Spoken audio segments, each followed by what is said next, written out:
물론 여긴 국민 라디오.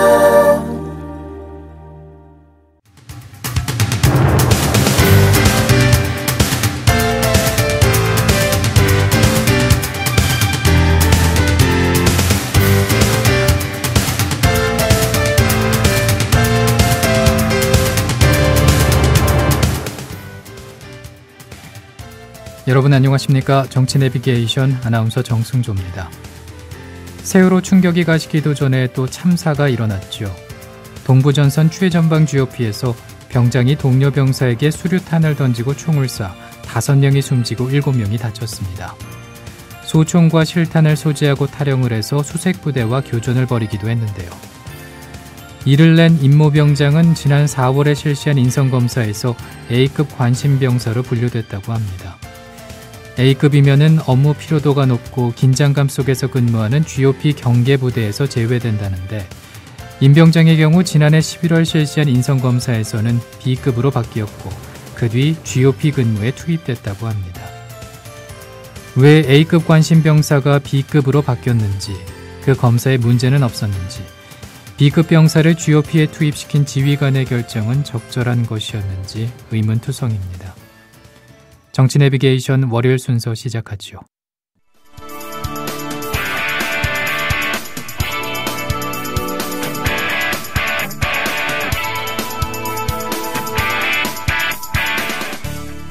현장성과 깊이가 다른 정치 해설. 지금 여러분께서는 정치 내비게이션을 듣고 계십니다. 진행의 정승조 아나운서입니다.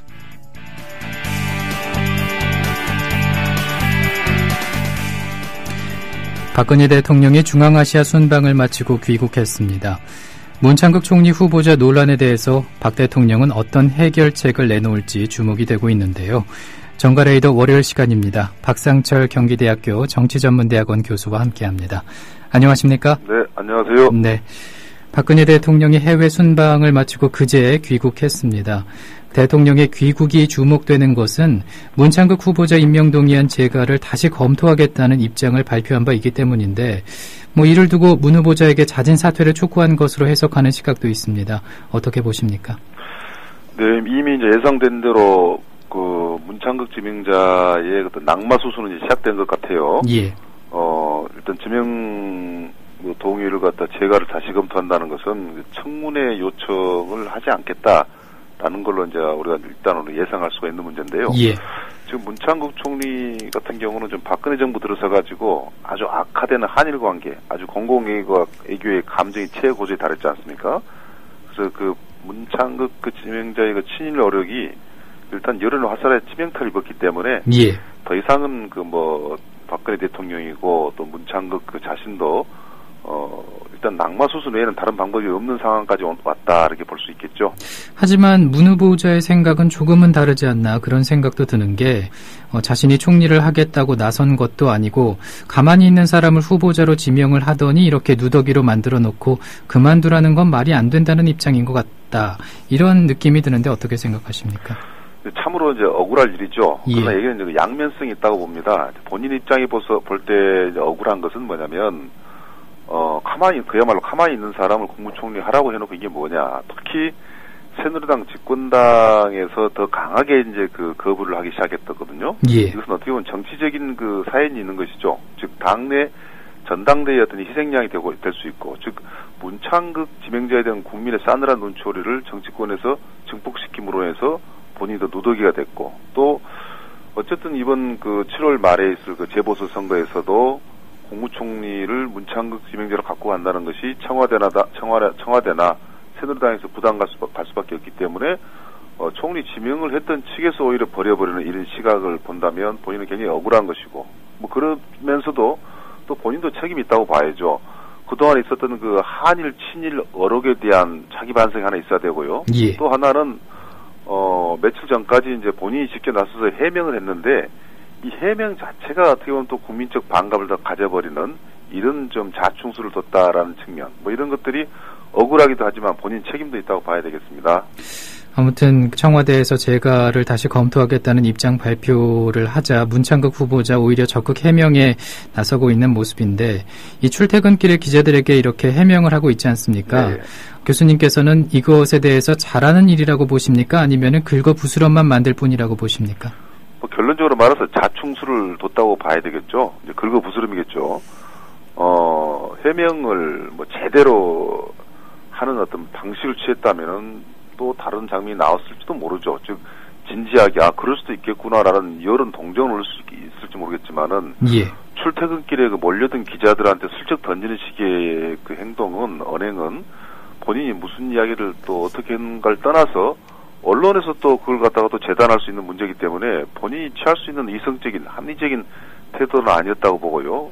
뭐 해명이라고 좀 보지는 않습니다.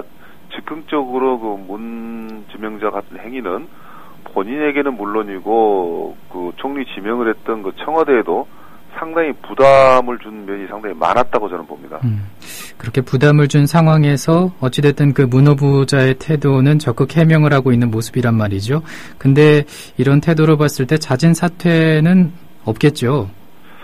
글쎄요, 자진 사퇴로 들어갈 수도 있다라고 보는 게 본인이 이제 해명을 하겠다라는 것이 잘 언론에 잘 안 먹히고 예. 더 이상 분위기를 반전시키는 데는 힘들다고 저는 본인 스스로 판단했기 때문에 뭐 치밀한 표현이 이상합니다만은 2, 3일 동안 언론에 노출이 안 됐지 않습니까? 예. 뭐 이러한 것들이 자진 사퇴의 수순을 밟는 것이 그나마 차선책으로 옳다고 본인이 생각할 수 있는 문제지 감정적으로 뭐 여권에 뭐 각을 세우는 그런 모습은 저는 상황은 아니라고 봅니다.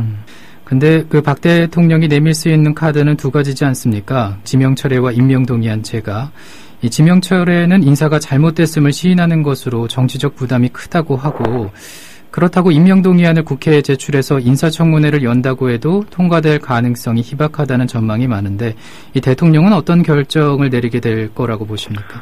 그렇죠. 이제 뭐 우리 정 아나운서께서 두 가지로 요약을 해줬는데 예. 그 둘 중에서 이제 정치적으로 부담이 적은 방식을 택해야 되겠죠.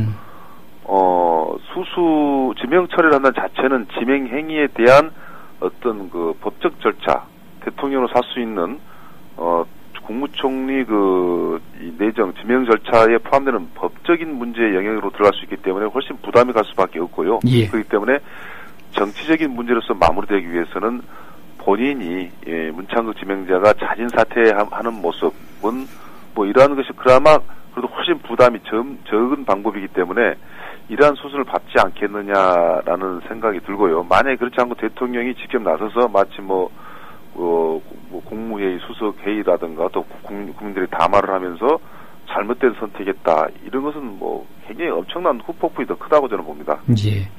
그 자진 사퇴하는 쪽이 그 후폭풍이 조금 덜하지 않을까 이런 말씀을 해주셨는데 아무튼 그 문 후보자가 낙마를 하게 된다면 박근혜 정부 들어서만도 이번이 세 번째가 아닌가 싶습니다. 네. 인사 논란이 이제 계속 이어오지 않았습니까? 그렇죠. 원인 뭐라고 보십니까? 가장 큰 게 이제 국무총리 다른 자리는 모르겠습니다만은 국무총리라는 것은 정말 그 국민과 같이 하는 사람의 그 눈높이를 좀 맞춰줘야 되는 것인데 그렇다 보면은 자기 사람을 쓰는 것보다도 국민들이 어떠한 사람을 원하고 이러한 사람을 국무총리로 내비쳤을 때 어떤 반응을 보일까라는 부분에 상당히 신경을 좀 썼어야 되는데 그런 것을 좀 부족하게 하지 않았느냐. 그리고 특히 국무총리를 깜짝 인사로 하는 건 아니죠. 보다도 언론 검증을 받고라든가 공개적으로 좀 그 진행을 했어야 될 부분이 아닌가 생각이 들고요. 뭐 국무총리뿐만 아니라 인사청문회 자체가 국민들의 눈으로 보는 것이기 때문에 이러한 것을 좀 의식을 해야 되는데 그렇지 않은 것 때문에 나타난 현상이었다. 뭐 이렇게 이야기할 수 있겠죠. 예. 그러면은 어떤 사람을 총리로 뽑아야 될까 그런 생각도 하게 되거든요. 네, 예. 뭐 이렇게 논란이 거듭되면서 아예 총리제를 없애고 부통령제로 하자는 의견도 나오고 있는 것 같고 어떻습니까? 어떤 사람을 국무총리로 해야 좋겠느냐. 뭐 지금 답이 명백해졌어요. 아, 대통령이 정말 국민들이 원하는 사람 찾고 있구나. 그러면 국민들이 박수 칠만 하고 국민들이 야, 속 시원하다는 사람이 분명히 있거든요. 제가 누구라고 말하기 참 곤란합니다만은. 예. 상징적인 인물들을 찾는 모습이 굉장히 저는 필요하다고 보고요. 그렇지 않고 있기 때문에 이제 국민들이 답답해하고 뭐 전문가들이 이제 부통령제 도입하자라는 것은 뭐냐면 지금 국무총리하고 비슷한 급수로 부통령을 보는 거죠. 즉, 국무총리를 부통령으로 보는 것이고, 그러면 차라리 국민이 뽑자. 그래서 이제 부통령제 이야기한 것은 이제 국무총리 같은 그러한 제도를 둔다면은 국민이 결정하는 제도로 바꾸자. 예. 뭐 이런 그 바람입니다. 그렇다 보면 결국은 국무총리를 그 대통령이 편한 사람이 아니라 국민이 원하는 사람으로 방향을 바꾼다면은 그게 결코 어려운 저는 문제는 아니라고 봅니다. 근데 그렇게 국민이 뽑는 게 가능하다고 볼 수 있을까요? 이 정권에서 말이죠. 헌법을 바꿔야 되겠죠. 예. 그 부통령제라는 것은 미국의 예를 들은 겁니다. 예. 대통령이 없을 때도 대통령 못지않은 일을 할 수 있는 바이스맨, 즉 부통령을 하나 두는 것이죠. 그래서 이제 우리가 만약 부통령 제도를 둔다면 헌법을 바꿔야 되고요. 다만 이제 현재 국무총리가 국회에서 동의하는 것, 즉 국민을 대표하는 국회에서 동의를 해줘야 되는 자리이기 때문에 부통령과 똑같은 자리를 우리는 좀 보고 있는 것입니다. 예. 다시 얘기를 좀 돌아와서 문 후보자가 자진 사퇴를 하든 청와대에서 지명 처리를 하든 인사청문회가 열리든 후폭풍이 만만치 않을 듯한데 그 후폭풍의 중심 인물로 김기춘 대통령 비서실장을 지목하는 분들이 많지 않습니까? 그렇죠. 그 야당의 김기춘 비서실장에 대한 사퇴 압력 더 거세질 것 같고요. 어떻게 보십니까? 박 대통령이 김 비서실장을 보호하게 될까요? 참 애매할 겁니다. 지금 이런 상황에서 모든 것을 그 김기춘 실장의 문제로 몰아세우기도 참 그럴 것이고요. 예. 또 박근혜 대통령 입장에서 만약에 이 문제를 김기춘 비서실장을 바꿈으로써 해결된 문제라고 생각하면 어떻게 보면 모든 인사 시스템을 부정하는 자기 부정이 될 수밖에 없거든요. 정말 딜레마라고 봐요. 그래서 이번에 국무총리를 새로 정하는 상황에서 최소한 청와대 내규라도 바꿔가지고 절차를 저는 밟아야 된다고 보고요. 예. 동시에 이제 김기춘 비서실장에 대한 어떤 마무리랄까요, 어떤 처리 문제랄까요, 이런 것들은 더 이상 이제 방패막이로 사용하기에도 이미 김기춘 비서실장은 효력을 저는 잃었다고 보거든요. 그래서 김기춘 비서실장 본인을 위해서라도 향후 어떤 일정에 대한 암시 정도는 이제 필요한 문제다. 그래서 이번 문제가 단순하게 김기춘 실장을 보호하냐 안 하냐가 아니라 청와대 인사 시스템을 좀 바꾸면서 동시에 정치적으로 김기춘 실장의 거치 문제는 이제는 본격적으로 논의할 때가 저는 왔다고 봅니다. 예. 서청원 의원은 청와대 외부인사위원회를 구성하자는 제안도 한 걸로 알고 있는데 아무튼 뭔가 특단의 조치가 필요하지 않을까 싶습니다. 이렇게 인사 논란만 계속하면서 시간을 허비한다라는 게 참 효율적이지 못하거든요. 그렇죠. 그동안은 인사 문제가 소위 말해서 박근혜 대통령 수첩, 이렇게 소위 말해서 박근혜 대통령이 아는 사람만이 자리에 오른다라는 것들 비판을 해왔던 것입니다. 예. 공개적으로 하자는 것이죠. 이거 맞는 이야기예요. 어떻게 인사위원을 내부에 둘 수가 있겠습니까? 그래서 이제 지금 현재 우리가 김기춘 비서실장을 자꾸 이야기하고 있는 이유도 인사위원장이라는 과거에 독립된 제도를 없애면서 대통령 비서실장이 그걸 맡고 있기 때문에 모든 것이 청와대 권력으로 향하는 수밖에 없는, 그리고 좋은 인물을 더 내보내는 게 아니라 국민들과 전혀 어떤 정치적 감정이 맞지 않은 사람을 내보내는 경우도 많기 때문에 예. 예부의 인사위원을 두자라는 것은 기본적으로 저는 큰 틀에서는 누구든지 할 수 있는 맞는 이야기라고 저는 봅니다. 예. 문창극 후보자 문제뿐 아니라 이제 또 다른 국회의원들의 문제들도 계속 나오고 있는데 얘기를 좀 해보자면요. 새누리당 박상은 의원에게는 까도남이라는 별명이 붙었다는 기사를 본 적이 있습니다. 네. 그러니까 까도 의혹이 계속 나온다 이런 의미죠. 천막 당사로 이전도 해보고 한나라당에서 새누리당으로 이름도 바꾸면서 그동안 쇄신과 개혁의 움직임을 가했는데 또 이제 돈가방이 등장한 거 아닙니까? 그렇죠. 예, 어떻게 보고 계십니까? 새누리당의 역사를 쭉 올라가자면 가장 오래 정당을 유지했던 한나라당이 있죠. 그래서 새누리당은 한나라당에다가 누구든지 이제 연상을 할 수 있는 문제인데 한나라당의 가장 아픈 추억이 차떼기 아니겠습니까? 예. 그래서 그걸로 인해서 많은 우리나라 정치적인 지형이 바뀌고 많은 사람들이 정치 운명을 달리했던 그런 상황인데 그러한 정말 한나라당에서는 재현하고 싶지 않은 몇 가지 오점이 있어요. 물론 다른 정당도 있지만은 차떼기라든가 그다음에 성비하 발언 이런 것들이 대표적인 것인데 박상은 의원 같은 경우는 누가 봐도 정말 까도 의혹이 나올 수밖에 없는, 그것도 끊임없이 금전과 관련된 것들, 이런 것들이 새누리당한테 큰 부담일 수밖에 없고 정말 정치적 결단을 내려야 되겠죠. 야당에서는 문창극 후보자뿐 아니라 낙마 대상자로 이병기 국정원장 후보자 또 김명수 교육부총리 후보자도 이제 꼽고 있지 않습니까?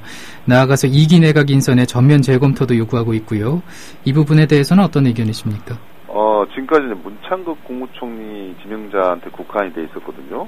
어찌 그 사람한테만 문제가 있겠습니까? 그래서 어떻게 보면은 문창극 지명자가 희생양이 돼가지고 다른 사람들은 여론의 초점, 화살에서 벗어나가지고 모두 순탄하게 인사청문회를 통과될 것이다라고 이야기를 이제 하고는 있습니다만은 예.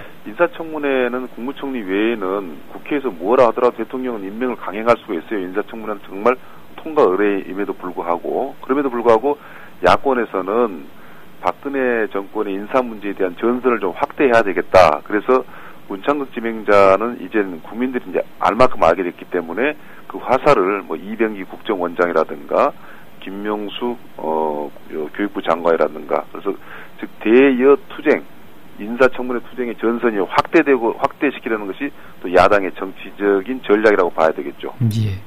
그런가 하면은 그 새누리당 전당대회 열기를 보니까 뜨겁더라고요. 네. 이 초반에 열세였던 서청원 의원이 무섭게 추격을 하고 있는 상황인데 서청원 의원이 김무성 의원을 역전하는 여론조사 결과도 나오고 있고요. 또 이 최근에 보니까 양측의 대리전으로 치러진 경기도당 위원장 경선에서는 서 의원 쪽의 함진규 의원이 당선이 됐습니다. 의미하는 바가 있을 것 같습니다. 지금 이전 투구형으로 변질되고 있었고 이미 예상을 했었죠. 뭐 통계 문제를 여론조사 문제를 함부로 이야기해서는 안 되지만은 김무성 의원이 상당히 앞서갔다라고 이야기도 됐었고요. 예. 그런데 이번에 서청원 의원이 그 문창극 국무총리 문제를 갖다가 국민의 눈높이에 맞춰가지고 강하게 이야기함으로 해서 서청원 의원이 여론조사에 탄력을 받은 건 사실이거든요. 그러면서 서로 간에 경쟁이 강화될 수밖에 없고 그러다 보니 치열할 수밖에 없고 그러다 보니까 이제 이전 투구형의 어떤 그 경선이 치러지고 있는데요. 그리고 경기도에서도 물론 방금 말씀한 대로 뭐 작은 표 차이지만은 서청원 의원 측이 이겼다는 것, 뭐 이런 것들이 김무성 의원하고 서청원 의원 누구도 장담할 수 없는 상황으로 빠졌다. 이게요. 지금 새누리당한테 두 가지로 바뀔 수가 있어요. 하나는 이런 치열한 경쟁이 어떻게 보면 당을 활성화시키는 데 굉장히 큰 도움이 될 수도 있고요. 반면에 정말 지나치게 이전 투구로 가면은 안 하니만 못한 그런 양면성을 갖고 있는 게 현재 새누리당의 전당대회다. 그래서 이게 서로 간에 어떤 싸움질한다는 모습이 어떻게 보면 새누리당한테 활기를 불어넣기 있기 때문에 이건 뭐 현재 잘하고 있다 못하고 있다 이렇게 평가할 문제는 저는 아니라고 봅니다. 예.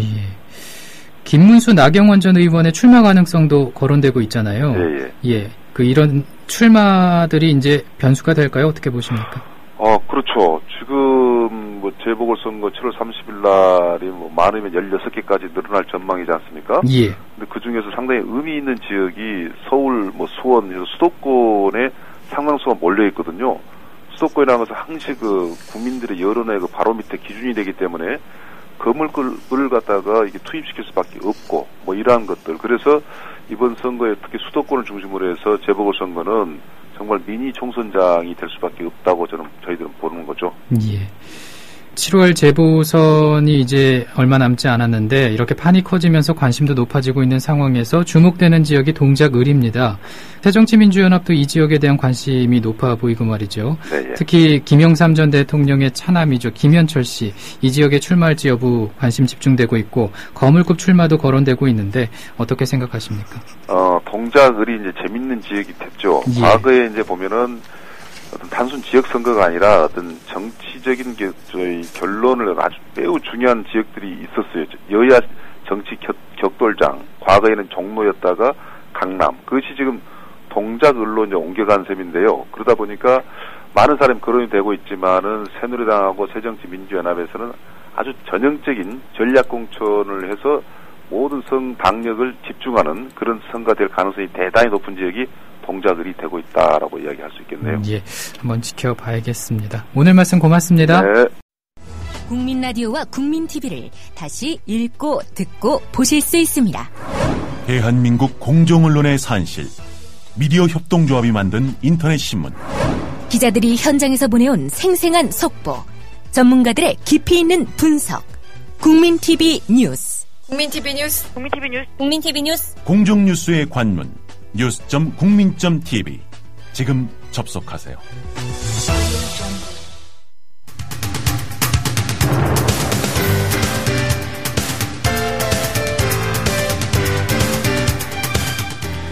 정치 내비게이션 오늘 순서는 마치고요. 내일 아침 7시에 인사드리겠습니다. 함께해 주신 여러분 고맙습니다.